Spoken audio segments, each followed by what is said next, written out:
Srikrishna College for Healthcare and Media Studies. VWalk Medical Lab Nursing Diploma Paramedical കോഴ്സുകളിലേക്ക് admission ആരംഭിച്ചിരിക്കുന്നു. മികച്ച ആശുപത്രികളിലും ഫാർമസികളിലും പരിശീലനം. ദാരിദ്ര്യരേഖയ്ക്ക് താഴെയുള്ളവർക്ക് പ്രത്യേകാനുകൂല്യങ്ങൾ. കൂടാതെ ഓൺലൈൻ ക്ലാസുകളും ഇവിടെ ലഭ്യമാണ്. 9800 വനിതകൾക്ക് ജോലി നേടിക്കൊടുത്ത വടക്കാഞ്ചേരിയിലെ 28 വർഷത്തെ പാരമ്പര്യമുള്ള അംഗീകൃത സ്ഥാപനം. +2 തോറ്റവർക്കും ജയിച്ചവർക്കും പ്രവേശനം. Sreekrishna college for health care and media studies, Ottupara bypass junction, Arabian മെഡിക്കൽസിന് സമീപം, അറേബ്യൻ ടയേഴ്സിന് മുകളിൽ.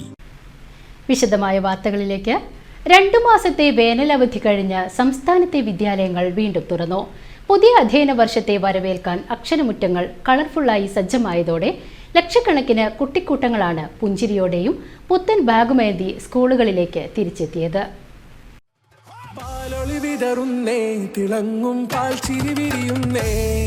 ഇനിയോരോ പൂവും പുഞ്ചിരി തൂകും നേരമായി മണ്ണേ.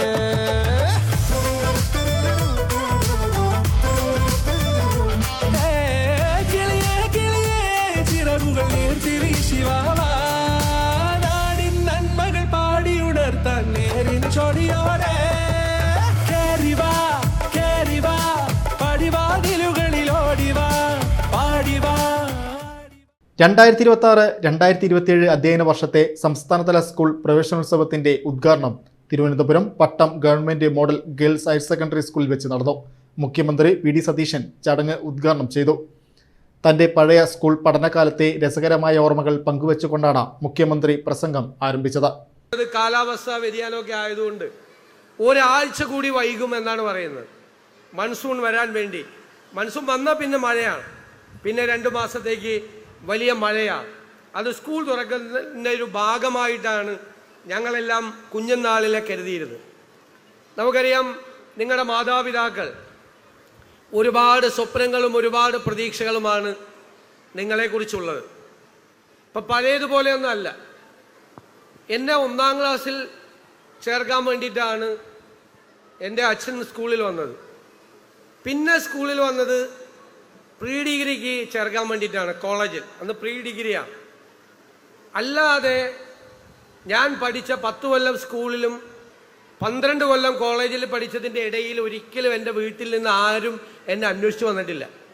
2-3 കുഴപ്പമൊക്കെ കാണിച്ചപ്പോൾ വീട്ടിൽ നിന്ന് ആളെ വിളിച്ചുകൊണ്ട് വരാൻ പറഞ്ഞെങ്കിലും ഞാനതങ്ങ് കൈകാര്യം ചെയ്തു. ഇപ്പം അതാണോ? ഇപ്പം മാതാപിതാക്കൾ, പ്രത്യേകിച്ച് അമ്മമാർ, കുട്ടികളുടെ കാര്യത്തിൽ എന്തൊരു ശ്രദ്ധയാണ്. കിൻഡർ ഗാർഡനിൽ തന്നെ കുട്ടികളെ ചേർക്കുമ്പോൾ അവർ രാവിലെ തയ്യാറായി കുട്ടികളെ അണിയിച്ചൊരുക്കി, അല്ലേ, സ്കൂൾ ബസ്സിൻ്റെ അവിടെ കൊണ്ടുപോയി അല്ലെങ്കിൽ KG ക്ലാസ്സിൽ കൊണ്ടുപോയി ചേർക്കുന്നു. കേരളത്തിലെ വിദ്യാഭ്യാസ രംഗത്തുണ്ടായ പുരോഗതിയിൽ വലിയ പങ്ക് വഹിച്ചിട്ടുള്ളത് കേരളത്തിലെ അമ്മമാരാണ് എന്ന് ഞാൻ പ്രത്യേകം പരാമർശിക്കാൻ ആഗ്രഹിക്കുന്നു.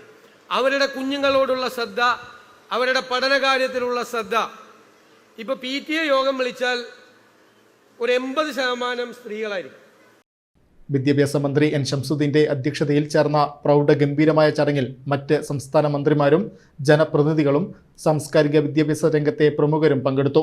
സംസ്ഥാനതല ഉദ്ഘാടനത്തിന് പുറമെ കേരളത്തിലെ എല്ലാ പൊതുവിദ്യാലയങ്ങളിലും ജില്ലാ ബ്ലോക്ക് തലങ്ങളിൽ ജനപ്രതിനിധികളുടെയും PTA ഭാരവാഹികളുടെയും നേതൃത്വത്തിൽ പാട്ടും മിഠായി വിതരണവുമായി വിപുലമായ രീതിയിലാണ് പ്രവേശനോത്സവം ആഘോഷമാക്കിയത്. ഡിജിറ്റൽ കാലത്തെ കുട്ടികൾക്കായി കേരള സൈബർ പോലീസിന്റെ പ്രശസ്തമായ കിഡ് ഗ്ലൗ പ്രോജക്റ്റിന്റെ ഭാഗമായി വിദ്യാലയങ്ങളിൽ പ്രത്യേക സൈബർ സുരക്ഷാ അവബോധ പ്രതിജ്ഞയും ചടങ്ങിനോടനുബന്ധിച്ച് നടന്നു. കുരുന്നുകളുടെ പാട്ടും കളികളും ചിരികളുമായി അക്ഷരമുറ്റങ്ങൾ ഇനി സജീവമാകും.